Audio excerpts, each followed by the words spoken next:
Western civilization is in decline, and there seems to be little hope of recovery. In the midst of our woke revolution destroying everything, a bright phoenix has emerged from the ashes, with the face of Ben Shapiro and the eyebrows to boot. One might ask how aerodynamic those bushy eyebrows can really be, but all you need to do is stack up the accomplishments of the Daily Wire to see how unique and powerful their business has been for our nation. The Daily Wire started in Jeremy Boring's pool house and has grown into a multi-million-dollar company that boasts the #1 fastest-growing conservative podcast in the nation, a groundbreaking documentary about transgenderism called What is a Woman? That may be one of the most important films of our lifetime, and life-saving legislation banning the LGBTQ cult from mutilating children. There's also a host of non-woke products that assure that the judgment of God will never be upon you and that you'll never need to walk through the doors of a Target. In short, the Daily Wire has been a saving grace in dark times, but it's not enough.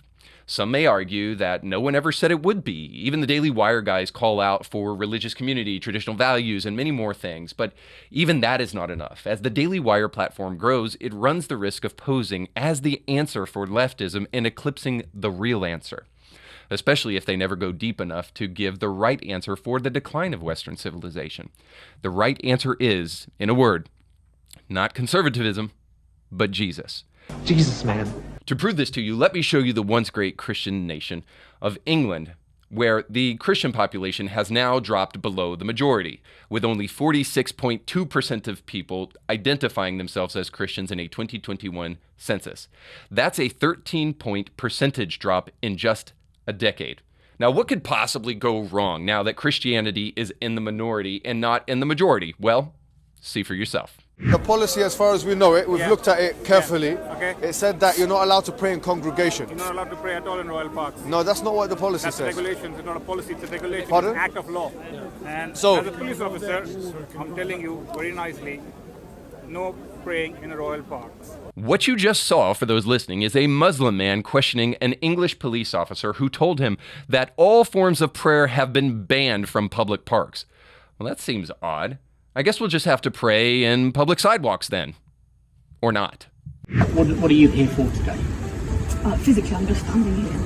Okay. Why here of all places? I know you don't live nearby. But this is an abortion centre. Okay, that's why you're stood. Is you standing here part of the protest? No, I'm not protesting. Are you praying? I might be praying in my head out loud. So I'll ask you once more, will you voluntarily come with us now to the police station for me to ask you some questions about today and other days where there are allegations that you've broken public space of protection? If I've got a choice, then no. Okay, well then you're under arrest. Okay? Oops, looks like that Christian woman that was just on that clip praying silently in her head is a violation of public protection orders, according to an English police officer. For those prone to childish thinking, let me assure you that even if you're a secular humanist, an atheist, or whatever else you want to identify as, a butterfly, this should alarm you. Because today they're coming for Muslims and Christians, and then tomorrow they'll be coming for whatever thoughts may enter into your head silently.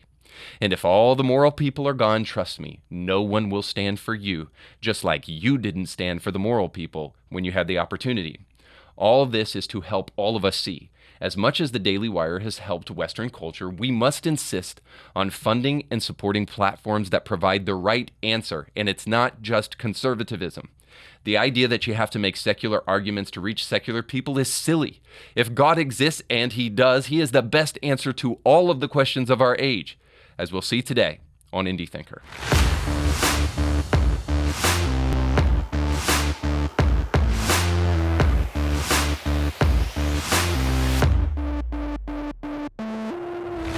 Welcome to the show. Don't forget to like, share, and subscribe. Now, if you're like me, you can work up quite a sweat fighting the culture war on every front. And trust me, there's a lot of evil to fight. So if you're not working up a sweat and perhaps just even a little bit stinky from the fight, then perhaps you're not fighting hard enough. But for those of you who are smack dab in the middle of it, you know you need great products that don't come from woke companies to make sure that you stay fresh for the fight ahead. And for those of you who have been watching the show, you know that herbal alchemy is the key to staying fresh for the fight. So I've got right here in my hand man soap. Now, this is from the Mountain Man collection, and also from the Mountain Man collection, I have Man Face here. Now, Man Face is a great aftershave. It's effervescent. It's refreshing. Most of all, after you've used these Man products, you get to keep your Man card, and it makes you feel like you fought a bear naked in the forest with your hands tied behind your back, and then took a dip in a refreshing spring. Only Herbal Alchemy can help you feel that refreshed.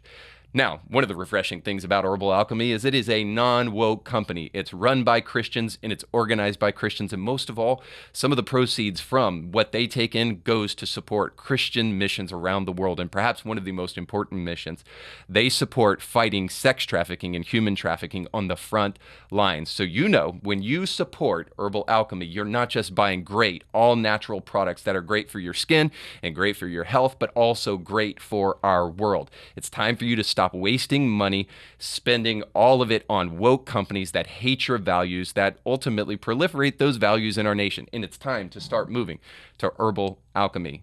You can click the link down in the description of this podcast to buy some great products, not only for that man that is thick in the fight, but also it's got some great health and beauty products for you ladies as well. But check it all out today by going to the link in the description of this podcast.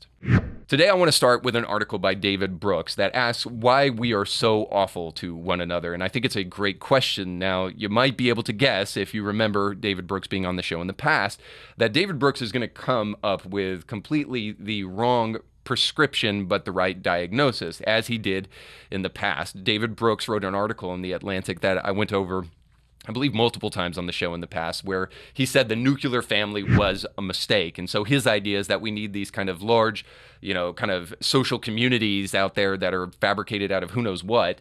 But the nuclear family, it's passé. It's something that's leave it to beaverish, but it's never going to work in the first place. Men being dads and women being mothers and homes raising kids, that's just never going to work. The nuclear family was a big mistake. Obviously, he is pinpointing something that is happening in society. The nuclear family is in cataclysmic breakdown.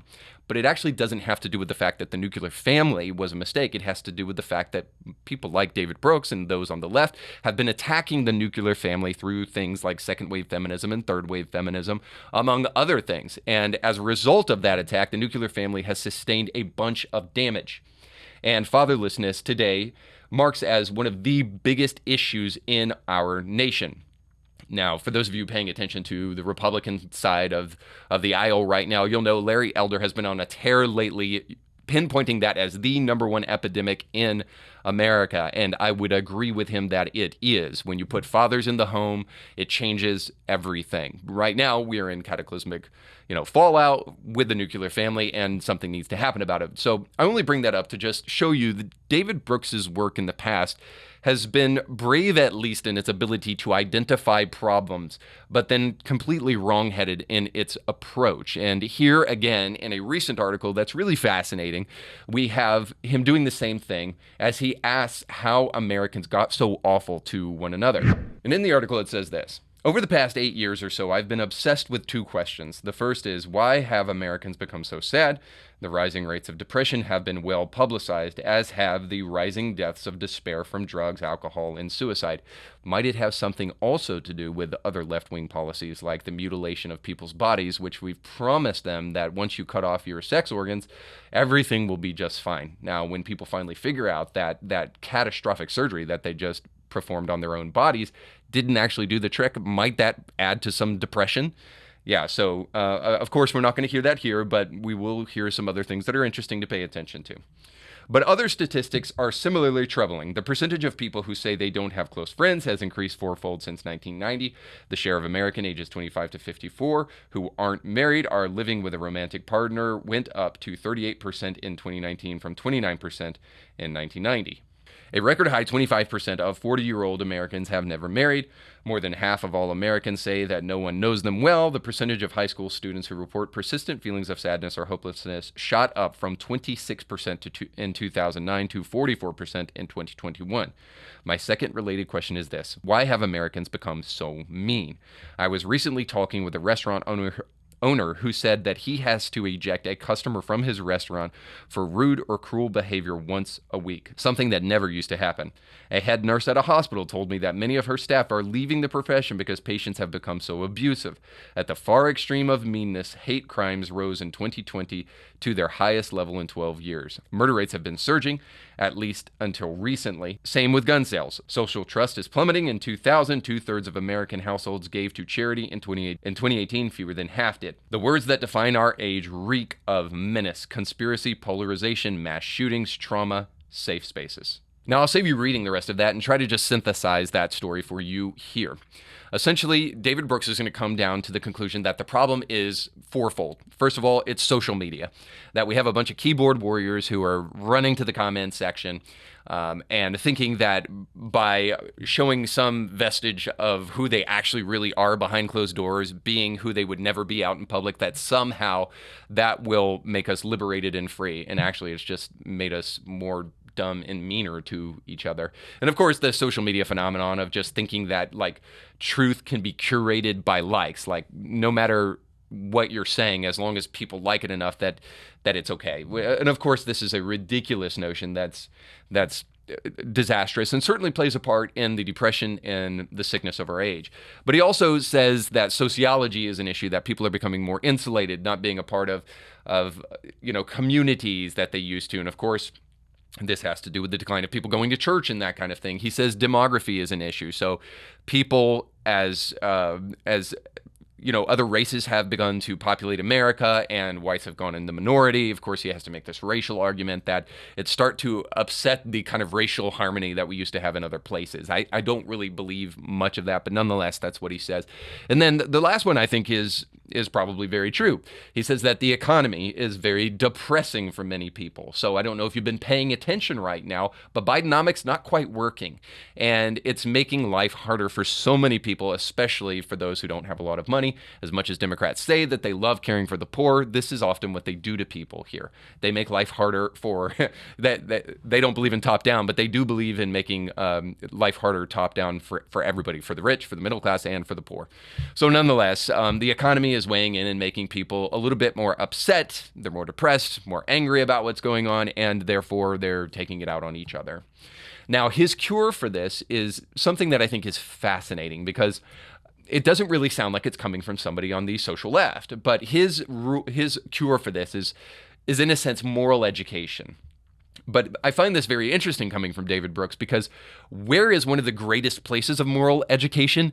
For those of you who might not know the answer to this, by the way, just kind of FYI, it's not the government. The government is not supposed to inculcate morality upon the people. So moral education might, David Brooks, happen within the confines of a family, like a father and a mother raising children. But of course, as I highlighted at the beginning of this, David Brooks is interested in trying to show us how ridiculous the nuclear family actually is. Maybe we should go back to restoring fathers in homes, raising kids, and then we might actually see some of this moral education. But it's interesting because David Brooks thinks that a lot of that moral education should take place within the confines of the public education system, that those should be our moral educators. Interesting that he didn't choose pastors. So let's just talk about the real problem here for just a moment. As already illustrated, fathers need to be in homes. We need to restore the nuclear family, not actually try to tear it down.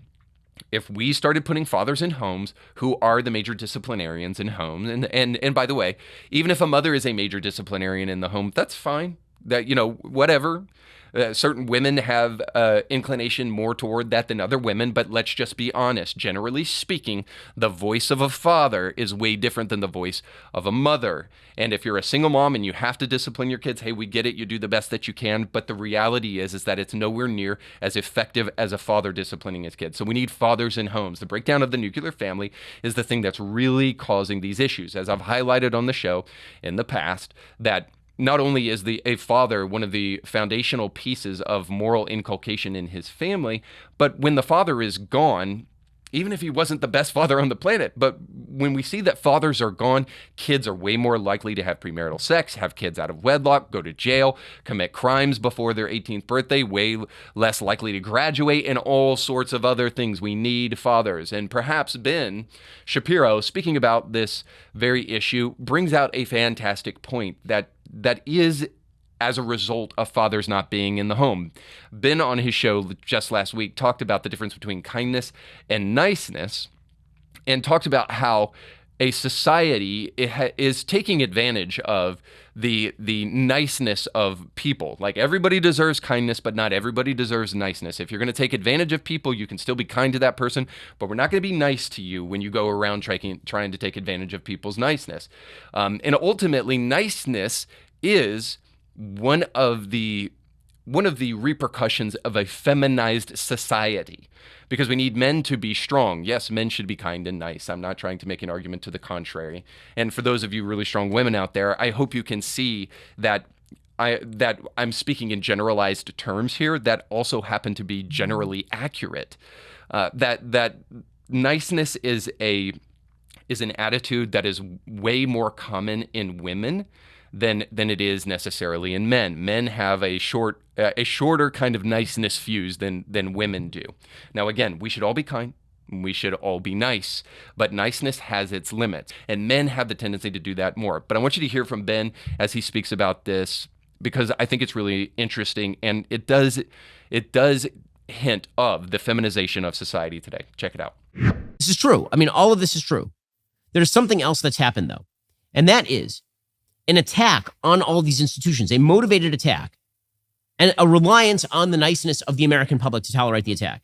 So it's not just, I mean, this is true. A lot of the moral education went away. That undergirding niceness is kindness, and kindness and niceness are not the same thing. Being nice to someone means that you just are inoffensive to them. Being kind to someone very often means you're looking out for them. It means that you're going to tell them a thing that maybe they don't want to hear.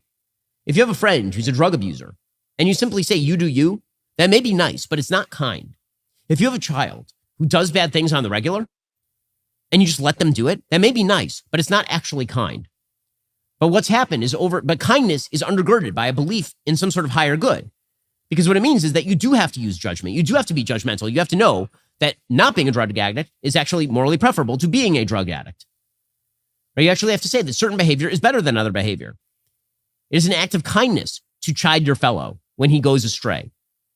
So hopefully that's self-explanatory in what I said before, to kind of illustrate this idea that I'm speaking again in generalized terms here. I'm not saying that women are perpetually nice and not kind, or too nice, or anything like that. I'm just speaking in generalized terms that, generally speaking, men have a tendency to have a capacity for kindness, but less capacity for niceness than women typically do, and that women can be taken advantage of a little bit easier than men, generally speaking.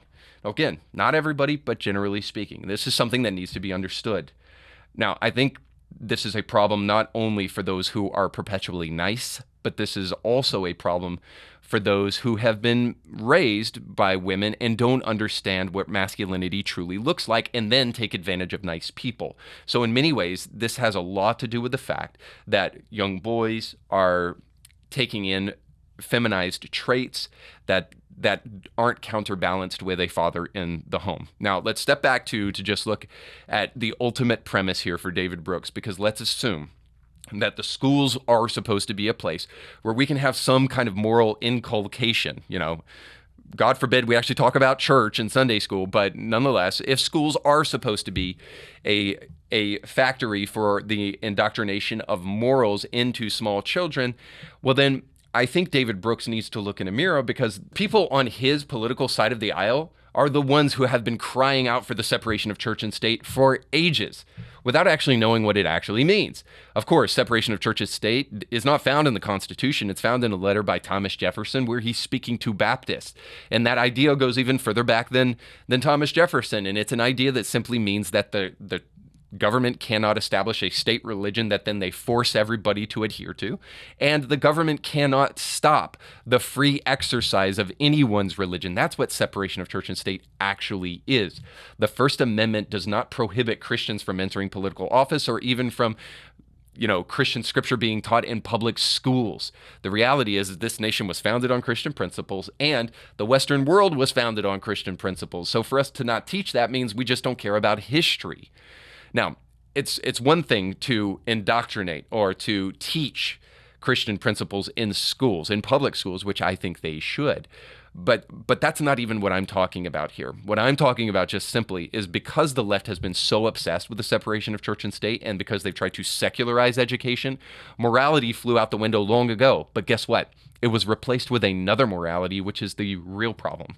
So these vacuums, tend to get filled by something. So as G.K. Chesterton said, when people quit believing in God, it's not that they stop believing in something, it's that they'll believe in anything. And what took the place of real moral education inside of schools when we started getting rid of Christianity in schools and people started protesting against it, what took its place was left-wing morality. And so now we teach that boys can be girls and girls can be boys from the earliest of ages. This total nonsense morality has replaced authentic morality, and as a result of it, no wonder the world is upside down. We've put secular humanism in the place of Christianity and then wondered why people just want to act like they're meat robots that go around eating and having sex and destroying whatever they want to so that they can get their kicks. The truth is that if you really want moral inculcation inside of schools, then you better get off your separation of church and state high horse and start actually opening up a Bible, because that might help you just a little bit. But I have no such faith, because as our society spirals further into nihilistic secular humanism, things seem to only be getting worse. Which brings us to our next story about a British nurse who killed 7 babies. 7 babies, brand new babies born in the nursery. This British nurse killed them. The story says this. A British nurse who described herself as a horrible, evil person was found guilty on Friday of murdering 7 newborn babies and trying to kill another 6 in the neonatal unit of a hospital in northwest England where she worked. Lucy Letby, 33, was convicted of killing 5 baby boys and 2 baby girls at the Countess of Chester Hospital and attacking other newborns, often while working night shifts in 2015 and 2016. The verdict, following a harrowing 10-month trial at Manchester Crown Court, makes Letby Britain's most prolific serial child killer in modern history, local media said. Well, the most prolific killer in history of babies, unless you're an average Planned Parenthood worker, that is. Now, serious question here. Why is she evil? Honestly, why is it evil to kill these babies? It's a sincere question. Because, Richard Dawkins, one of the fathers of our secular humanist age, said this: the universe we observe has precisely the properties we should expect if there is, at bottom, no design, no purpose, no evil, no good, nothing but blind, pitiless indifference. In other words, a world where there is no God is a world of subjective morality where there is no right, there is no wrong, there is no good, there is no evil. Trust me, atheists and agnostics will try to talk themselves in circles to defend the fact that they can actually come up with a plausible source of morality as an atheist or as an agnostic. But often what they do is they just become completely subjective in their take on morality. And they say, well, we can argue for subjective morality. What's good for society is good for... Well, you can argue that getting rid of all mentally retarded people somehow is better for society. Maybe you need more workers, and so mentally retarded people are being born and they can't work. And so, them's the breaks. So what do? So there is no way that you can argue for secular morality from an atheistic perspective. Now, what I am not saying is that all atheists are bad or all agnostics are evil people. That's not what I'm saying. Yes, you can be a quote unquote what we call a good moral person and be an atheist. What I am saying is that you cannot truly intellectually argue for objective morality because you have no rational basis for it unless you posit a transcendent good. And where would that transcendent good come from except from a transcendent God? So the average Democrat in America thinks you should be able to kill a baby anyway, right? Their idea is that what's the difference, honestly, between the formation of a baby that just came out of the magical birth canal and a baby that's in its 3rd trimester just about to come out of the baby? Many Democrats believe you should be able to have 3rd trimester abortions anyway. So what are we really talking about at the end of the day if this evil that we see in our society is just socially constructed and isn't objectively evil? I guess what I'm saying is just simply this, that we need to be able to tell where good and evil comes from if we're actually going to have a conversation about it. And that pushes us toward the religious. It pushes us toward conversations of whether or not Christianity is truly right. Now, for those of you who have just a hard heart and you're still resistant to the Christian faith, let me give you a historical argument that I hope you can understand. Prior to Christianity's intrusion on the Western world, we lived in a culture of rape, murder, and pillage. It was very common. And I'm not going to say that Christianity changed that all overnight, or that there weren't self-professed Christians who didn't partake in that kind of evil. I'm just saying that it changed the world. Now, that mentality was a kind of you do you world before Christianity entered the scene, kind of like it is today. And honestly, if Darwinian evolution is really the only truth and there is no God, then why not say whatever, kill what you want to kill, do whatever you want to do, you do you. This is an honest question. Why not let the strong survive and to hell with the weak? I know you don't like murder, but after all, who are you to judge?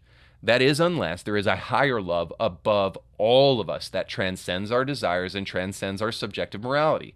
This is why we need Christianity to infuse culture. Now, just recently, someone from Live Action was showcasing a Planned Parenthood priestess, I suppose, who wanted to talk about how glorious and godly abortion is. Now, I want you to hear from this Planned Parenthood priestess, but then I also want you to hear from this person from Live Action, because they make the statement that, they started making religious arguments, but we don't have to, but I will because they started it. Now, I'm going to disagree with that, and I'll show you why here in a moment, but here's that clip. I felt God's presence with me as I made the decision to end 2 pregnancies. And I felt no guilt, no shame, no sin. Wow. A forced pregnancy or birth is not holy. I cannot fathom a God who would imagine otherwise. Most pro-abortion arguments don't require a religious response, but this one certainly does, so here I am. The 10 Commandments are one of the most basic Christian principles that even non-Christians know about. You shall not commit adultery. You shall not steal. You shall not murder. If taking a drug intended to starve your son or daughter of the vital nutrients he or she needs until they die isn't murder, I don't know what's murder. If signing a piece of paper permitting the abortionist to insert a vacuum into your uterus to suction your daughter's body apart isn't murder, I don't know what's murder. If requesting an abortionist to insert forceps into your womb to have your son's legs ripped off, and then whatever else the forceps can grab after that before crushing his skull with the forceps isn't murder, I don't know what's murder. If injecting the same poison used on death row victims into the heart or head of your innocent child to induce a heart attack isn't murder, nothing is murder. Reverend Rebecca Todd Peters, the Lord was near you on the day of your abortion because he is always near. But he was weeping. He was heartbroken as he watched your child in whatever fashion they were murdered. And yet he will still forgive. Well said. Very good. I appreciate what that young lady said, and probably couldn't have said it better myself. Now, as far as the Planned Parenthood priestess, before that, I love the word felt. I felt God in what I did. Well, thank God that your feelings aren't God. And then she says, I can't fathom, who would want to force a person to actually have a baby and reap the consequences of their sexual promiscuity. Well, thank God that not only are we not subject to whatever you feel, but we're also not subject to whatever you can fathom, because there is a transcendent religious argument that needs to be made against this very ridiculousness. And this is where I do want to take issue with what this young lady said. She said religious arguments aren't always necessary. In other words, that we don't have to make religious arguments. We can make scientific arguments. We can make arguments about the biological makeup of a child and yada, yada, yada. Now, of course we can. And of course we should. But I've heard many conservatives say this over and over again, that we don't necessarily need to make religious arguments because people may not believe the Bible that we believe. Well, here's what I would tell you, is maybe you don't need to make dogmatic arguments, but you better believe you need to make religious arguments that point to the existence of a God, that points us to the question, who is God? Because when we're talking about the sanctity of life or the intrinsic value of the human, and the morality that demands we honor that image bearer as an image bearer, well, you can't help but make religious arguments on religious grounds. And you better make that argument before you get your legs ripped off. Because the kind of secular morality that we see in society today says if that baby is causing us some disturbance and some disruption in our life, well, then by all means, rip its legs off, rip its head off, do whatever you need to get rid of that nuisance. So if we're not going to see that argument extended, as it should be, to life outside of the womb, because I mean, if you're going to kill it in the womb and it looks just like in the case of that woman in England, looks just like it does in the nursery as it does in the woman's womb, then why not just do it to a full grown adult? Well, forgive me for paying attention to the fact that we need a moral basis in a society to create a sense of morality. And we're going to have to ask ourselves once and for all, where does that morality come from? And we'll talk about it in our final segment, Bible Study with Democrats. Oh, God of pronouns. Lizzie Marbach is a young woman that by all accounts is a normal, fun-loving, and kind woman. She works for, or worked for, until last week, a pro-life nonprofit that she was fired from because hiding underneath that kind exterior is the heart of a right-wing extremist bent upon hatred and bigotry. I have her picture on the screen now, and you can almost see the hatred exuding from her face. We can only assume that given the chance to light a cross on fire outside of someone's home, maybe an elderly black couple, that she would do it because last week she posted this horrific tweet. Prepare your kids for this one. Hold their ears, hide your husbands, hide your wives, usher them outside of the room and say a prayer because here it goes. There's no hope for us outside of having faith in Jesus Christ alone. My God, what is the world coming to? I'm almost sorry I had to read that to you because the vitriol and hatred coming from that woman is almost too much to bear. Thankfully, Representative Max Miller came to the rescue by responding to that tweet, and here's what he had to say in response. This is one of the most bigoted tweets I have ever seen. Well, I guess it's confession time, Max. I 100% agree with Lizzie. I'll go one step further, Max, and say there's an eternal reward for all those who believe what Lizzie said, and the opposite of that for people like you. I know that might hurt your feelings, but surprise, Christians have believed this for thousands of years. It's only now we have to apologize to a bunch of moaning babies whenever anyone professes a differing viewpoint because they mentally and emotionally short circuit. Max, if you're looking for the people who bend and contort their beliefs to man, please check the Universalist Unitarian Church down the road or any other progressive church that you can find in your city, but don't look to Christians for that. But honestly, Max doesn't seem to get out of his bubble much because, surprise, Max, all real Christians believe what Lizzie said. So let's just get the lay of the land here for just a moment. A Christian reports to the surprise of the world that she believes in an exclusive Jesus, and all of a sudden, this free speech defending tolerant and non-judgmental man calls it bigoted. Since when did we become such a supremely weak-willed and frankly I was going to say something else, but moany society that we can no longer tolerate another viewpoint without calling it bigoted? This is yet another example of the fact that America is no longer a Christian-dominated society. Whenever a Christian steps outside the veil of the commonly accepted secular progressivism of inclusivity and tolerance of our age, you can expect that there will be a huge amount of intolerance. The left expects us to go along with their program when a fat Sam Smith prances on stage dressed like Satan in lingerie, or when Lil Nas X simulates anal sex with Satan. Everyone's supposed to stand up and applaud the beauty and the bravery, but one Christian stands up and declares there's no hope for people outside of Jesus, and all of a sudden the polar ice caps melt. It's a reminder that real Christians in this world better be experiencing pressure, or you may not really be a real one. But let's get to what perhaps is the bigger problem here. Sure, the left and the right can be nasty, but more often than not, the left are the ones who are not only nasty, but malevolent. Shouldn't come as any surprise to you that shortly after this exchange, that Lizzie lost her job in this nonprofit pro-life organization.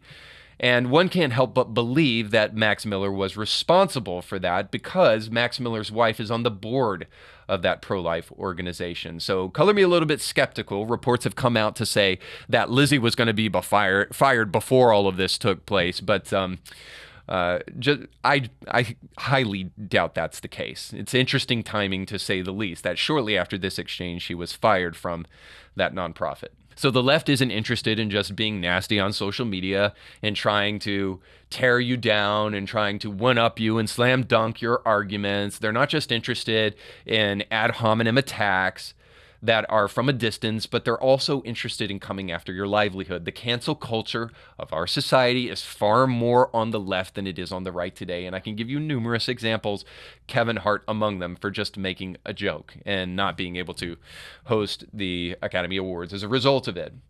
But I should mention to you one last thing. While the left is, by and large, incredibly malevolent, I should tell you that Max Miller is not on the left, because the guy is a conservative. He's a Republican politician, and he served as a senior advisor to Donald Trump. And yet he's calling out a Christian for saying that you can only find hope in Jesus. Here's where we should really be. May the best truth win. May the facts win out at the end of the day. And we're going to have to admit that we're not going to find the truth necessarily always on the left or the right. Not only are all conservatives not really conservatives, but conservatism alone is not the answer. Beyond arguing about tax codes and spending is the vast majority of arguments that we're having in society today. And we're all left with very often, is the right accusing the left or being irrational? And is the left accusing the right and being extreme? Above it all is the God of secular society saying, what does it even matter? To each his own. May the best man win. Whoever's got the most power, cram it down on other people. Only a more powerful worldview can stop the pervasive evil we see today, whether it comes from the right or the left. Only a superior power to our political powers can expose lies and demand truth. If there is no moral lawgiver declaring a moral law, we're just endlessly fighting a culture war between ourselves, and may the best man win. If there really is no objective moral law above our reason, then why not allow the adult man to saw off his penis? After all, it's his junk. We don't have any stake in his life, and it doesn't bother me unless that man is a brother and has unique value because he's made in the image of God, which I believe he is. It is only when we posit a God in the midst of the back and forth that every knee must bow and every tongue confess. You can argue logically without God, and you can try to help people come to your side with those rational arguments.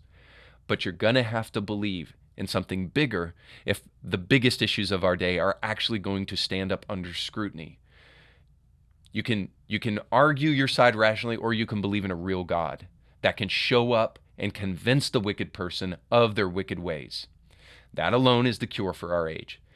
If God is real, and God is who he says he is, as the Christian believes, then we better start emphasizing that. Today's episode has been dedicated to the family man, the moral man, the conservative man. I remind you that it is easier to find the bottom of immoral pursuits than it is moral ones. You can go much further worshiping hard work, fortitude, marriage, and family than you can heroin and alcohol. The bottom in drugs hits fast and hard. For many, it wakes them up. For the moral conservative man that doesn't know God, the bottom is much further down and harder to find, but it is down there. This is why conservatism is good but not adequate if alone. The most deceptive cry of our age is, but I'm a good person. The reason many conservatives want to push past arguments about God and just go for the rational is because that's when things get really serious. It's not enough to assume God exists and he is probably good. We must ask, who is God? And that demands time.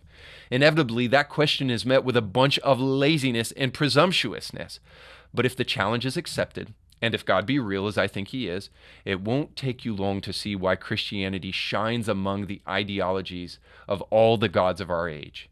My hope in all of this is that as Western civilization speeds over a cliff, it means that we are getting closer to the bottom, rather than in that wishy-washy middle. If enough Christians demand that we look to Christ in our decline, we might just be able to help people bounce back up when they hit the bottom. And then if they do, they can find the redemption that they need to get back on their feet. And so all I can say in response to that is, Max, you need Jesus. And I guess we all do. Thanks so much for watching. Don't forget to like, share, and subscribe. And if this show was helpful to you, I'd love to hear from you down in the comments section below. But most importantly, make sure to go with God.